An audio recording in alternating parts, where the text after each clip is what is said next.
Bismillah, alhamdulillah, wassalatu wassalamu ala sayyidina Muhammad bin Abdullah wa ala alihi wa sahbihi wa mawala, amma ba'd.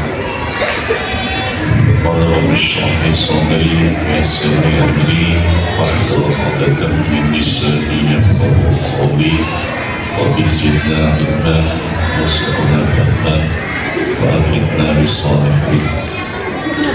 Yang saya hormati Kepala Madrasah Tsanawiyah Qadatul Umam, yang saya hormati Bapak Pemimpin OSIS, Bapak Pemimpin SPD, yang saya hormati para Dewan Guru Yayasan Qadatul Umam, mudah-mudahan dimuliakan Allah Subhanahu wa Ta'ala, serta siswa dan siswi MTS ataupun MA yang saya cintai. Bersyukur marilah kita panjatkan kepada Allah Subhanahu wa Ta'ala, di mana alhamdulillah pada kesempatan kali ini kita bisa berkumpul bermuajah dalam rangka pengajian rutin hari Senin. Alhamdulillah umurnya kita semua dalam keadaan sehat walafiat. Kita doakan mudah-mudahan Dewan Guru serta teman-teman kita, siswa dan siswi, apabila ada yang kurang sehat, mudah-mudahan segera disehatkan oleh Allah Subhanahu wa Ta'ala. Baik, sebelum kita mengaji kitab Tujuan Dawawi, maka kita baca hadis dulu, khususnya kepada muallif kitab Tujuan Dawawi.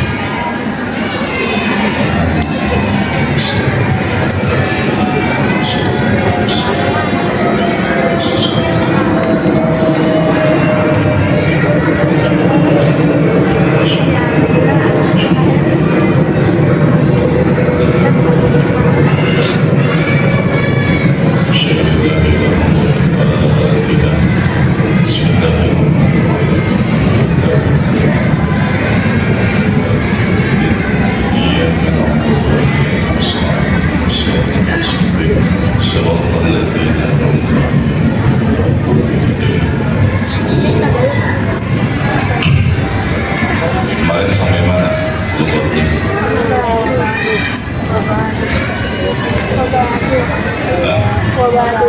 Wabadu ya. Bismillahirrahmanirrahim.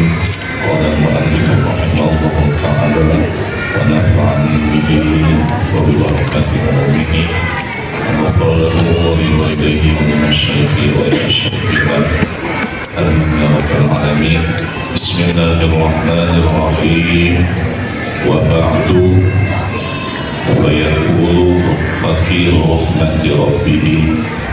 Wa ba'du, dan setelah membaca bismillah, alhamdulillah, salawat dan salam, fayaqulu, maka berkata siapa fakirun, orang yang sangat butuh,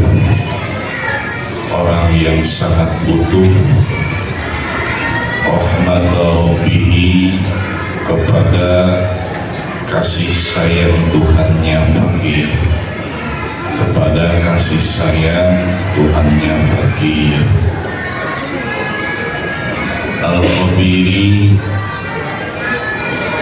yang maha mengetahui rahasia, yang maha mengetahui rahasia. Al-Basiri, yang maha melihat. Ibrahimu, tegasnya Syekh Ibrahim, yang berkata itu Syekh Ibrahim Al-Bajuriyu, yang bangsa Bajuri. Bajuri itu baldatun min biladi Misr, negara atau daerah yang ada di negara Mesir. Namanya ada daerah Al-Bajuri. Dzul-Taksiri yang memiliki sifat gegabah, yang memiliki sifat gegabah. Ini ketahuan beliau. Qalaba telah meminta minni dari aku atau dariku, siapa ba'du ikhwani, sebagian saudara-saudaraku, sebagian saudara-saudaraku.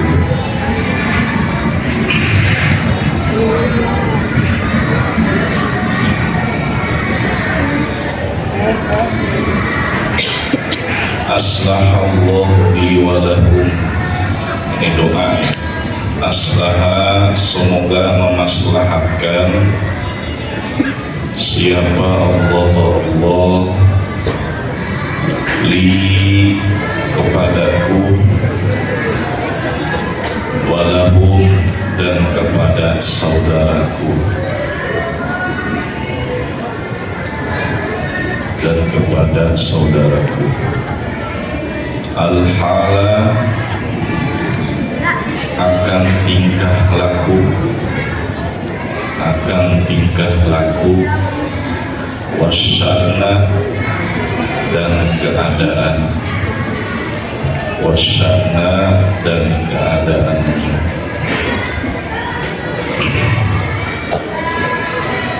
An aktuba lahu risalatan, an aktuba, supaya aku menuliskan, lahu, bagi ba'dul ikhwan, risalatan, akan sebuah risalah, tashtamilu, yang meliputi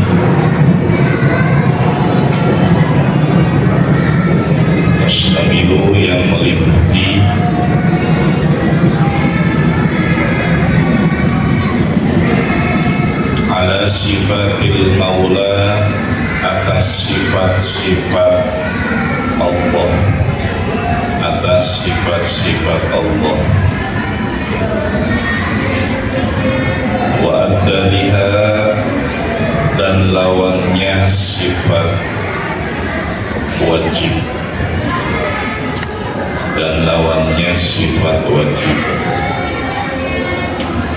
wama, dan sifat yajuzu, yang benar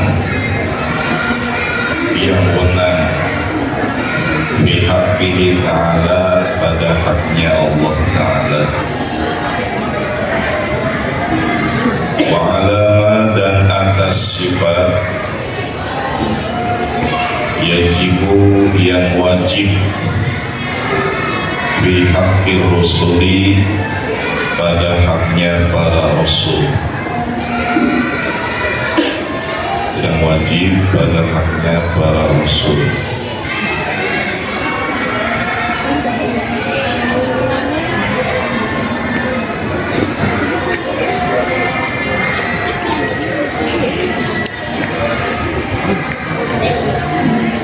Wama, dan sifat yastahilu, yang mustahil,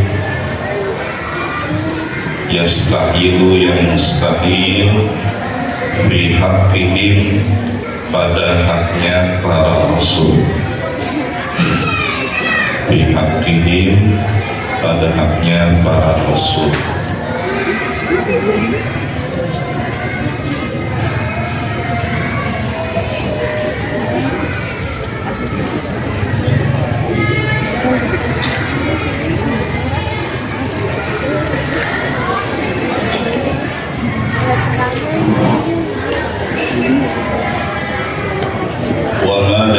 sifat yajuzu yang menang dan sifat yang menang pada Rasul. Fa'ajabtuhu ila dzalika, fa'ajabtu maka aku menyanggupi,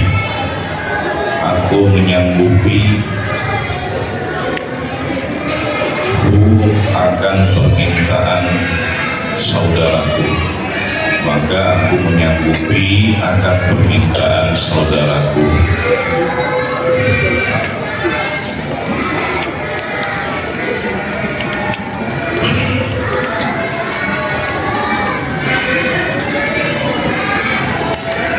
Ila dalika, atas itu atau kepada itu menulis risalah, pada itu menulis risalah.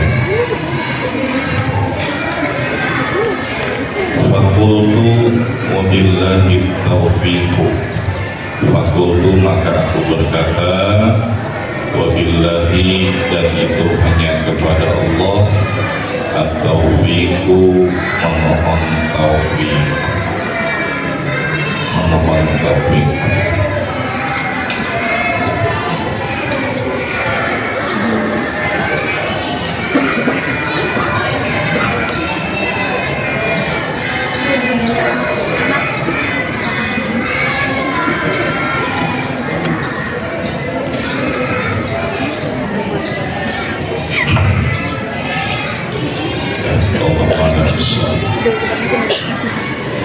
Bismillahirrahmanirrahim. Pada pertemuan yang lalu kita telah membahas tentang 3 alasan, 3 dalil kenapa setiap musannif, setiap muallif, setiap pengarang kitab mengawali kitabnya dengan Bismillahirrahmanirrahim.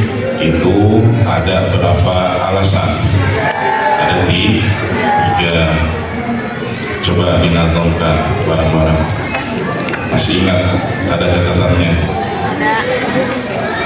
3 alasan utama musannif mengawalinya dengan membaca Bismillah agar mendapat barokah.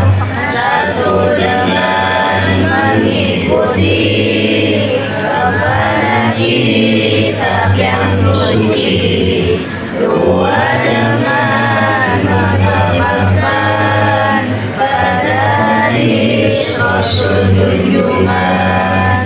3 dengan menjalankan amal ulama tauladan. Mari kita baca Bismillah agar hidupnya barokah.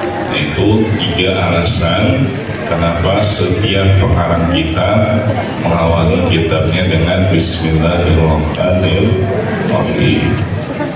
Yang pertama adalah iqtidaan bil kitabil aziz, mengikuti kepada kitab Al-Quran yang mulia. Jadi setiap kitab yang diturunkan oleh Allah kepada para nabi dan rasulnya itu diawali kitabnya dengan lafaz Bismillahirrahmanirrahim. Nah ini musannif pun demikian, mengikuti kepada kitab-kitab Allah, kitab Al-Quran itu diawali dengan Bismillahirrahmanirrahim, sehingga Al-Quran ini dibaca, dipelajari oleh seluruh umat Islam yang ada di dunia. Makanya musannif berharap mudah-mudahan kitab 3 ini walaupun tipis, walaupun sekedar risalah catatan kecil, mudah-mudahan bermanfaat sama seperti Al-Quran. Itu harapan musannif. Kemudian yang kedua, amalan bi hadis Nabi sallallahu alaihi wasallam, mengamalkan hadis Nabi. Mana hadisnya?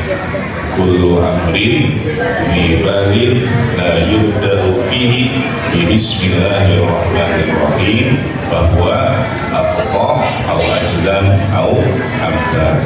Jadi setiap perkara yang dipandang baik menurut agama kemudian tidak diawali dengan bismillahirrahmanirrahim, maka perkara tersebut pertama terputus, tidak sempurna, awajdan atau tercela, awabda atau kurang berkah.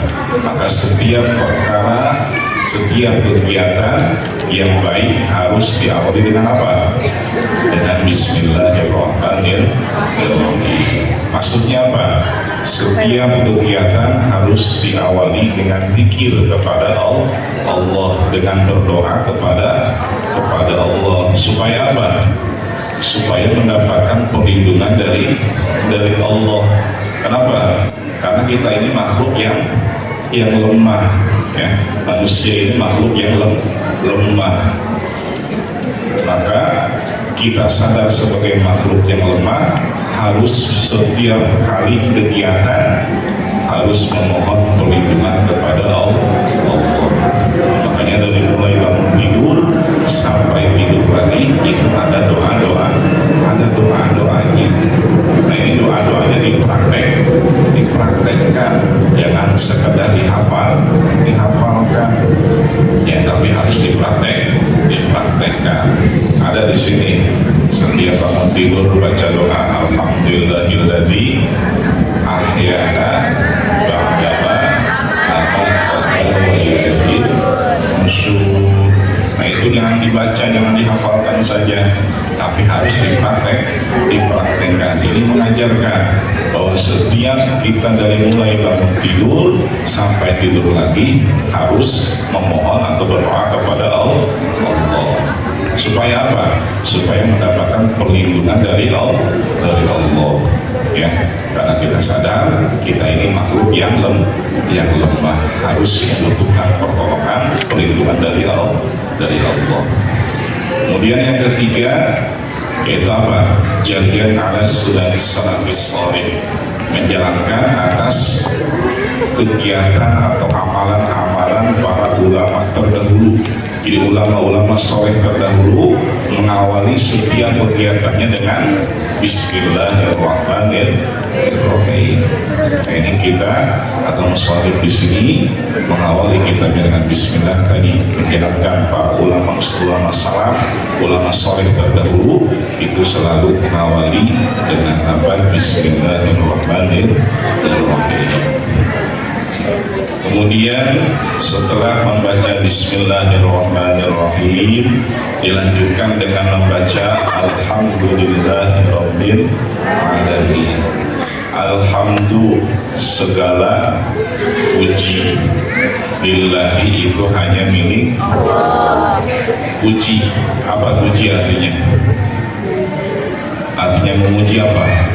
Menyanjung, ngalam.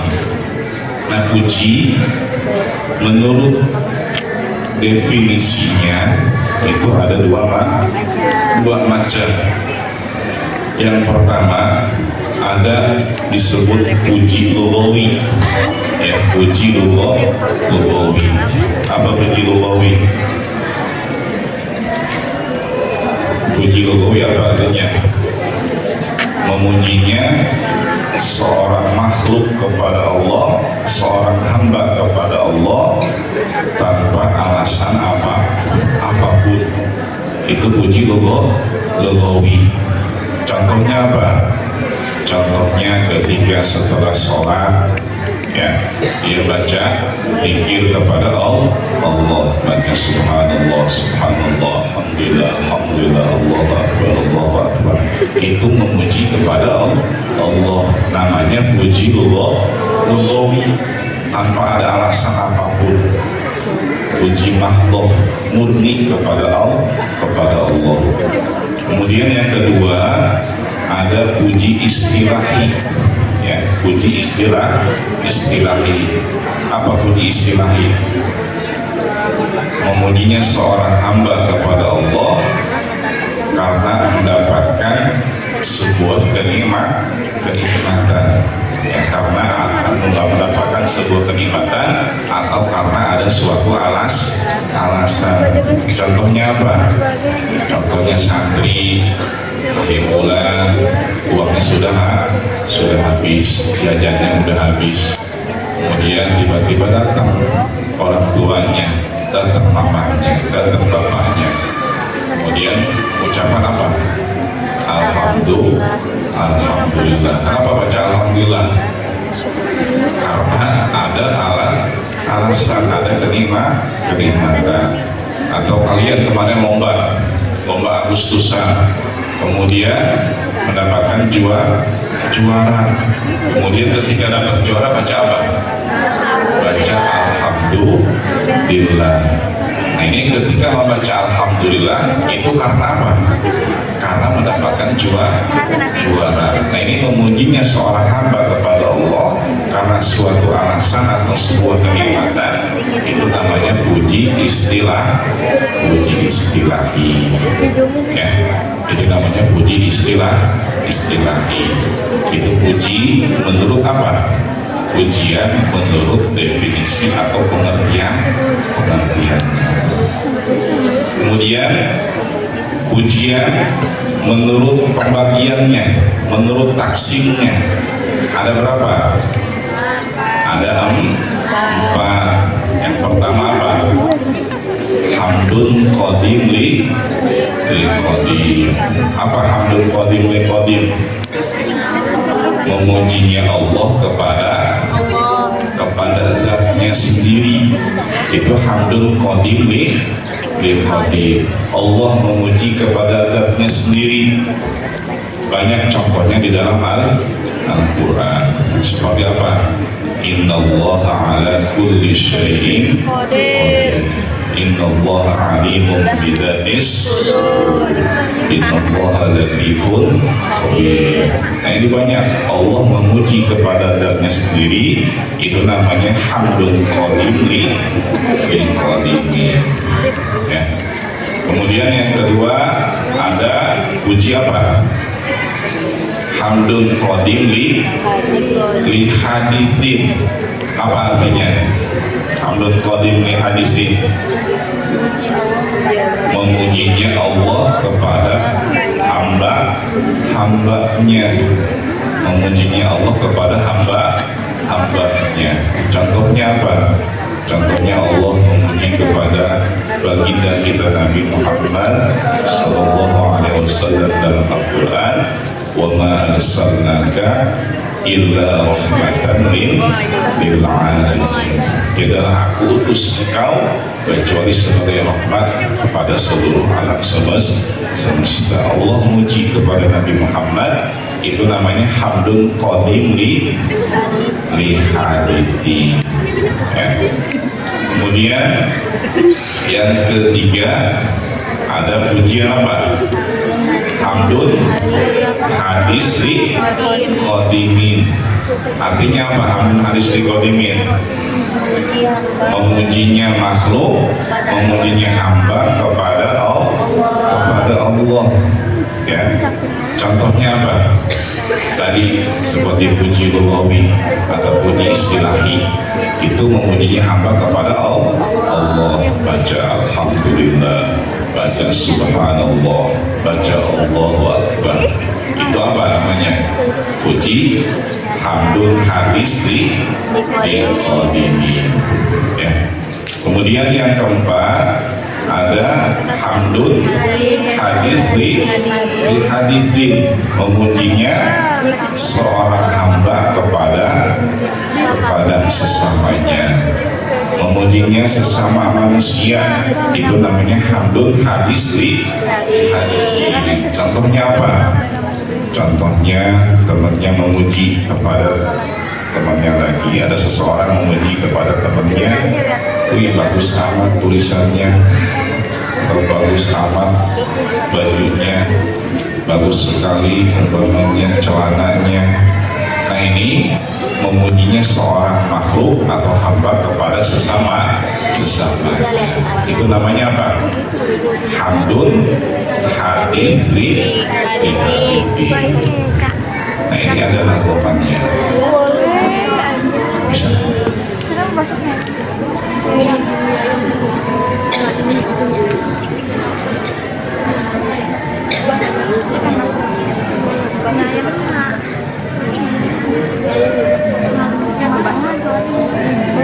Kan doang dong bisa dong apa ya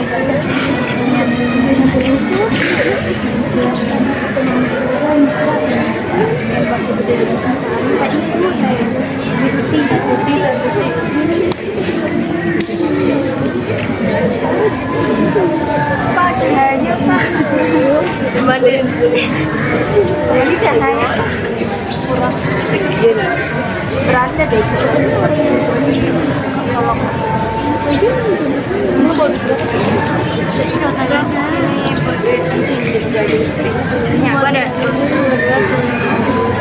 dari BKD ya, makanya error ya, karena harus wifi harus pakai internet. Ditulis aja, ditulis. Puji menurut ta'rifnya, bait pertama ya. Puji menurut ta'rifnya, puji menurut ta'rifnya. Ini laki-laki pada bawa buku nggak? Hah? Nanti bawa buku ya.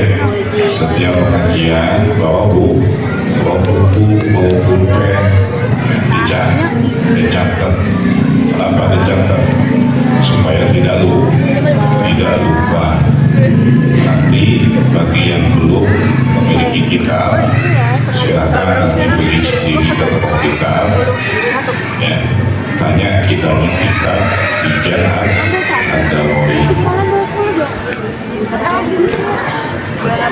Ulang ya, puji menurut ta'rifnya ada dua bagiannya. Puji menurut ta'rifnya ada dua bagiannya. Bait pertama, bait kedua, satu puji lugawinya, satu puji lugawinya, dua puji istilahnya, dua puji istilahnya.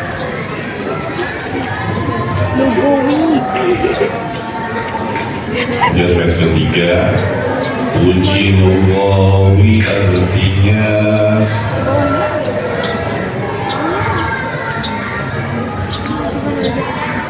puji murni pada Tuhannya, puji murni pada Tuhannya,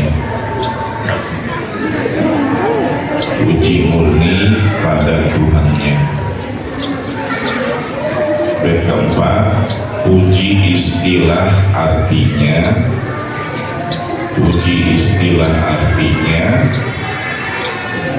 puji karena nikmatnya, puji karena nikmatnya,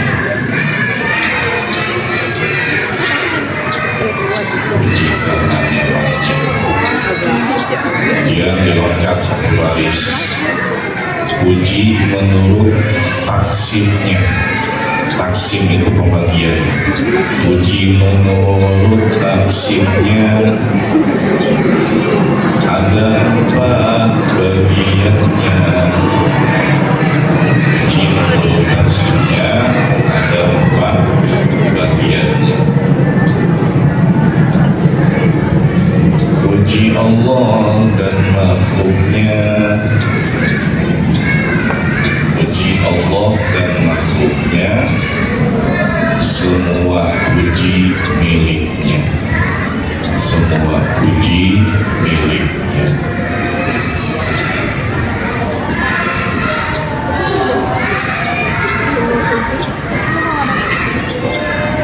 Baru ganti baris lagi.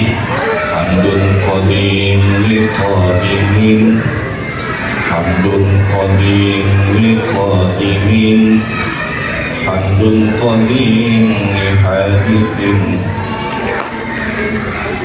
hamdun qadim li qadimin, hamdun qadim li hadisin, hamdun hadis li qadimin, bait selanjutnya hamdun hadis liqadimin, hamdun hadis lihadisin, hamdun hadis lihadisin.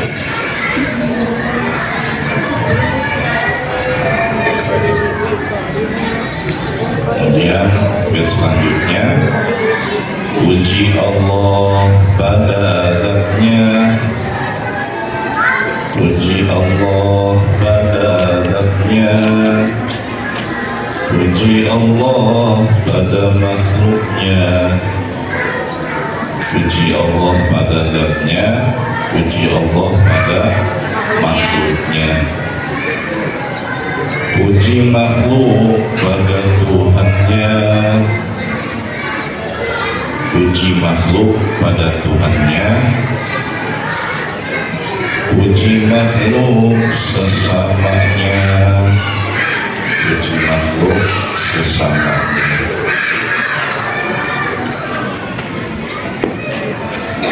Dan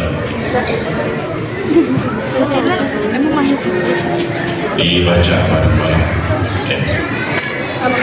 Puji menurut ta'rifnya ada dua bagiannya, satu puji lugawinya, dua puji istilahnya. Puji lugawi artinya puji murni pada Tuhannya, puji istilah artinya puji karena nikmatnya, puji menurut taksimnya ada empat bagiannya, puji Allah dan makhluknya semua puji miliknya. Hamdun qadim li qadimin, hamdun qadim li hadisin, hamdun hadis li qadimin, hamdun hadis li hadisin. Puji Allah pada zatnya, puji Allah pada makhluknya, puji makhluk pada Tuhannya, puji makhluk pada Tuhannya, puji makhluk sesamanya. Ya Rabbi bil Mustafa walil maqasidana waghfir lana ma madha ya wasi'al karami. Nah itu syairan pujian menurut ta'rifnya, menurut pengertiannya, dan menurut pembagiannya. Jadi alhamdulillah segala puji billahi hanya milik Allah. Ini kalau dikupas lafaz al atau huruf al pada lafaz hamdu dan huruf lam pada lafaz lillah itu ada 9 makna. Namun di sini tidak akan saya kupas karena nanti waktunya lama.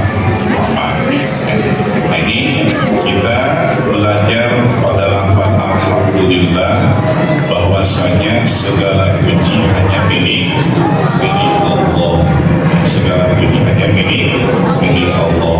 Nah kalau orang sudah meyakini bahwa segala puji hanya milik Allah, maka ketika dia dipuji oleh makhluk yang lain, dipuji oleh manusia, maka dia tidak akan tersanjung, ya, tidak akan tersanjung, nanti tersanjung, tidak akan ngapung. Tahu ngapung? Kalau kita dipuji kira-kira senang nggak? Senang, ya. Nah kalau orang yang sudah ma'rifat kepada Allah, ketika dia dipuji oleh sesama manusia, dia kembalikan pujiannya hanya kepada Allah. Umpamanya bagus amat ini tulisannya, dia ucapan apa? Alhamdulillah, kembalikan pujiannya kepada Allah, sehingga kalau orang yang sudah ma'rifat kepada Allah, ketika dia dipuji, dia tidak akan tersanjung, tidak akan senang. Kenapa? Karena pujian itu hanya milik Allah. Ya. Kemudian ketika dia dicela, diejek sama orang lain, dia pun tidak akan terhina. Kenapa? Karena tadi yang berhak dipuji hanya Allah. Ya. Jadi yang berhak dipuji hanya Allah. Kita pun belajar pada alhamdulillah bahwasanya setiap manusia apabila ingin hidup rukun dan damai, maka harus saling puji memuji, harus saling menghargai, harus saling menghormati. Supaya apa? Supaya hidupnya aman, tentram, damai, tidak saling mencela satu sama lain, tidak saling menjelek-jelekan, tidak saling mengejek. Itu belajar pada lafaz alhamdulillah. Kenapa? Karena Allah mengajarkan pujian kepada kita. Nah itu bahwasanya kita sesama manusia harus saling memuji, dalam arti harus saling menghormati, harus saling menghargai, tidak boleh saling mengejek, tidak boleh saling mencela satu sama lain. Paham ya? Itu lafaz alhamdulillah. Segala puji hanya milik Allah, Rabbil Alamina, yang memiliki seluruh alam semesta atau yang merajai seluruh alam semesta. Aimalikis samawati wal ardi wa ma'budun fihima. Allah adalah pemilik langit dan bumi. Allah yang menciptakan segala makhluknya, baik itu manusia, binatang, jin, malaikat, semuanya ciptaan Allah. Semuanya adalah milik Allah, karena Allah adalah Rabbil Alamin, pemilik alam semesta. Karena makhluk Allah yang diciptakan itu bermacam-macam. Kenapa? Karena yang pertama, Allah menciptakan makhluk ada yang selalu taat, selalu patuh terhadap perintah Allah. Mana? Siapa yang selalu patuh terhadap perintah Allah? Makhluk Allah siapa? Malaikat. Ya. Malaikat ini makhluk yang diciptakan oleh Allah, selalu patuh terhadap perintah Allah. Ya. Malaikat Allah ini selalu patuh. Ada malaikatnya yang tugasnya menyampaikan wahyu. Malaikat siapa? Malaikat Jibril. Yang mengatur rizki, yang menurunkan hujan. Malaikat siapa? Malaikat Mikail. Yang mencabut nyawa. Malaikat siapa? Malaikat Azrail. Nah ini makhluk Allah yang selalu patuh terhadap perintah Allah, itu namanya malaikat. Yang kedua, ada makhluk Allah yang diciptakan tidak pernah patuh kepada Allah. Itu siapa? Iblis atau syaitan. Syaitan ini tidak pernah patuh kepada perintah Allah, makanya dia dilaknat oleh Allah. Diancam oleh Allah akan dimasukkan ke dalam api neraka. Ya, setan, iblis terbuat dari apa? Terbuat dari api. Ketika api ketemu api, panas kan? Panas. Ini ada orang yang bertanya, api ketemu api, kan api panas, ketemu api panas. Nah, sekarang bagaimana? Manusia itu terbuat dari apa? Dari tanah. Kemudian ini batu bata. Tahu batu bata? Batu bata terbuat dari apa? dari tanah. Coba pukulin, manusia dipukul pakai batu bata sakit nggak? Sakit, itu logikanya. Karena ini ada orang bertanya, setan ini terbuat dari api, kok api dimasukkan ke api lagi? Nah ini jangankan demikian, manusia pun terbuat dari tanah. Ketika dia dilempar atau dipukul pakai batu bata, walaupun terbuat dari tanah akan merasa sakit. Ya, ini setan atau iblis. Ini tidak pernah patuh kepada perintah Allah. Kemudian yang ketiga, ada makhluk Allah yang kadang-kadang taat, kadang-kadang maksiat. Ya, ada yang taat, ada yang maksiat, ada yang patuh kepada perintah Allah, ada yang melanggar perintah Allah. Itu siapa? Manusia. Kita ini manusia ini ada yang taat kepada Allah, ada yang maksiat kepada Allah. Itu makhluk Allah bermacam-macam. Makanya Allah ketika menciptakan malaikat, nah malaikat ini bukan pembantu Allah, ya. Ini harus diperhatikan. Malaikat ini bukan pembantu Allah, bukan wakil Allah, tapi malaikat ini adalah makhluk Allah, ya, makhluk Allah. Jadi Allah menciptakan jin dan manusia itu untuk beribadah kepada Allah. Wa ma khalaqtul jinna wal insa illa liya'budun. Tiadalah aku ciptakan jin dan manusia kecuali untuk apa? Ibadah kepada Allah. Nah, jin dan manusia diciptakan untuk ibadah kepada Allah, bukan berarti Allah itu butuh kepada ibadah jin dan manusia. Ya, Allah tidak butuh kepada ibadah jin dan manusia. Walaupun umpamanya seluruh manusia tidak ada satupun yang ibadah kepada Allah, itu tidak akan mengurangi derajat keagungan Allah. Ya, walaupun semua manusia di muka bumi ini tidak ada yang beriman kepada Allah, itu tidak akan mengurangi derajat keagungan Allah. Kenapa? Karena Allah itu nanti ada sifat yang binasihi. Allah itu tidak membutuhkan kepada selain Allah. Lalu kenapa Allah menciptakan kita ini untuk ibadah kepada Allah? Itu untuk membuktikan kepada kita kalau kita ingin hidup bahagia dunia dan akhirat, maka harus apa? Harus ibadah kepada Allah. Pengen bahagia hidup dunia akhirat? Pengen. Kalau pengen bahagia hidup dunia akhirat, maka harus ibadah kepada Allah.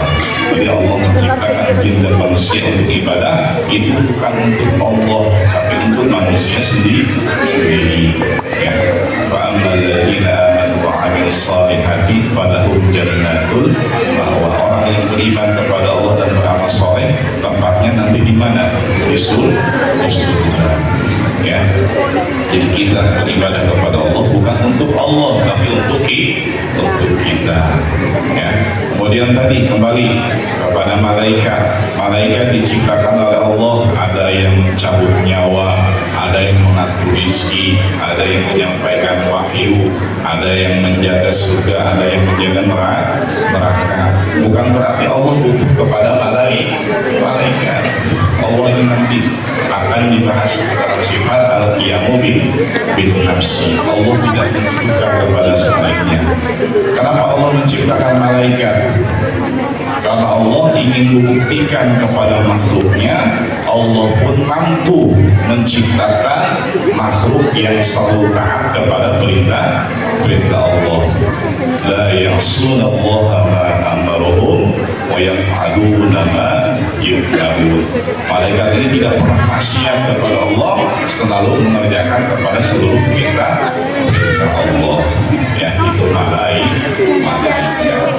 Jadi penting lagi tauhid itu di sini. Ya, tauhid itu adalah untuk mengesahkan Allah. Di dalam hati kita harus berkeyakinan bahwa Allah itu Maha Esa. yang Maha Esa tidak membutuhkan kepada selainnya. Ya. Nah itu lafaz Rabbil Alamin. Wassalatu wassalamu ala Rasulillah sallallahu alaihi wasallam. Wassalatu dan salawat dan salam semoga tercurahkan kepada utusan Allah yaitu Nabi Muhammad sallallahu alaihi wasallam. Nah setelah membaca Bismillah, Alhamdulillah, kemudian dilanjutkan dengan apa? Dengan lafaz sholawat. Sholawat itu disebut lafaz apa? Disebut lafaz mustarok. Ya, lafaz mustarok. Apa mustarok? Lafaznya satu, maknanya banyak. Ya, lafaz mustarok itu lafaznya satu, maknanya banyak. Kenapa disebut lafaz mustarok? Karena sholawat ini kalau disandingkan kepada Allah itu maknanya apa? Maknanya apa? Sholawat disandingkan kepada Allah, maknanya rahmat. Kemudian sholawat ketika disandingkan kepada malaikat, maknanya apa? Maknanya istighfar. Sholawat disandingkan kepada mukminin, maknanya apa? Doa. Ya. Jadi sholawat ini lafaznya satu tapi maknanya banyak. Ini sayang ya kalau ini tidak connect. Mohon maaf. Jadi gitu aja ya. Jadi tulis saja, tidak bisa secara digital. Jadi itu lafaz sholawat termasuk lafaz mustarok. Lafaznya satu, maknanya banyak. Ya. Kemudian Allah memerintahkan sholat kepada hambanya. Allah melaksanakan sholatnya? Tidak. Allah memerintahkan puasa kepada makhluknya. Allah puasa nggak? Tidak. Allah memerintahkan zakat kepada makhluknya. Allahnya zakat nggak? Tidak. Kenapa? Karena Allah yang menciptakan, Allah yang membuat suatu hukum, Allah Al-Hakim yang membuat hukuman, yang membuat sebuah keputusan. Jadi Allah yang memerintahkan dan Allah tidak berhak diperintah. Ya. Tapi ada satu perintah Allah yang mana Allah memerintahkan, tapi Allah pun melaksanakan apa? Yaitu sholawat kepada baginda Nabi Muhammad Sallallahu Alaihi Wasallam. Sebagaimana dalam Al-Quran, bagaimana Al-Qurannya? Innallaha wa malaikatahu yusholluna 'alan nabi ya ayyuhalladzina amanu shollu 'alaihi wa sallimu taslima. Sesungguhnya Allah dan malaikat Allah ini yusholluna 'alan nabi, bersalawat kepada Nabi. Ya ayyuhalladzina amanu, wahai orang-orang yang beriman, shollu 'alaihi wa sallimu taslima, bersalawatlah kepada Nabi dan bersalamlah kepada Nabi. Nah ini perintah Allah dalam Al-Quran. Makanya salawat itu maknanya beda-beda. Ketika salawat disandarkan kepada Allah, maka maknanya rahmat. Ketika salawat disandarkan kepada malaikat, maknanya istighfar. Ketika salawat disandarkan kepada mukminin, maka maknanya adalah doa. Itu namanya lafaz mustarok. Satu lafaznya tapi maknanya banyak. Makanya kita sebagai umat Rasulullah SAW harus memperbanyak sholawat kepada Nabi. Kenapa? Karena supaya apa? Supaya selalu dirahmati oleh Allah. oleh Allah ketika kita bersalawat kepada Nabi, man shalla alayya wahidah, kata Nabi, siapa yang bersalawat kepadaku satu kali, sallallahu alaihi wasallam, Allah membalasnya 10 kali. Dalam arti Allah akan memberikan rahmat. Nah, ini perhatikan, salawat itu manfaatnya bukan untuk Nabi, tapi untuk umat Nabi, ya. Karena ada orang yang bertanya, Nabi itu kan rahmatan lil alamin, Nabi ini sudah menjadi rahmat, kenapa kok Nabi butuh salawat? Ya, kenapa Nabi memerintahkan salawat? Nabi memerintahkan salawat kepada umatnya, itu manfaatnya kembali kepada yang membaca salawat. Karena salawat ini ibarat nur, cahaya. Salawat itu cahaya. Salawat itu obor. Ketika dia membawa cahaya kemanapun, maka dia tidak akan tersesat. Coba kalau malam-malam mati lampu, tidak ada cahaya, gelap kan? Gelap, tersesat kan kita berjalan, bisa tersesat, tidak kelihatan. Tapi kalau ada cahaya, ada lampu, kelihatan nggak? Kelihatan, ya. Nah, itu sholawat adalah cahaya. Maka siapa orang yang selalu melantunkan sholawat kepada Nabi, maka dia akan selalu mendapatkan cahaya dari Allah. Dalam arti akan selalu dituntun oleh Allah kepada jalan yang diridhoi oleh Allah. Ini sholawat. Di sholawat ini sangat luar biasa, ya, luar biasa faidahnya, saking sangat luar biasanya. Sholawat ini kalau tidak dibaca pada sholat 5 waktu, maka sholatnya tidak sah. Kenapa? Karena sholawat termasuk rukun dalam sholat, diantaranya baca sholawat kepada Nabi. Kalau ada orang sholat tidak baca sholawat kepada Nabi, maka sholatnya tidak sah. Begitupun doa, kita berdoa kepada Allah, meminta kepada Allah tanpa dibarengi sholawat kepada Nabi, doa itu tidak akan diijabah oleh Allah. Makanya ada pada doa, diantaranya adalah dibarengi dengan sholawat kepada Nabi. Ini sholawat luar biasa. Makanya kita sebagai umat Nabi harus memperbanyak membaca sholawat kepada Nabi. Minimal setelah selesai sholat 5 waktu, minimal 11 kali, ya, minimal 11 kali. Sholawatnya bagaimana saja misalnya, mau sholawat ujian, mau sholawat yang biasa, Allahumma sholli ala sayyidina sallallahu ala Muhammad juga boleh, yang penting minimal 11 kali selesai sholat. Kalau bisa 100 kali, ya. Tapi kalau misalnya waktunya mepet, minimal 3 kali. Jadi sholawat ini jangan sampai ditinggalkan, apalagi pada malam Jumat, karena sholawat ini faidahnya sangat luar biasa, ya. Di sholawat dan salam semoga tercurahkan kepada baginda kita Nabi Muhammad Sallallahu Alaihi Wasallam. Wa ba'du, wallahu a'lam bishawab, wa innallaha al-majid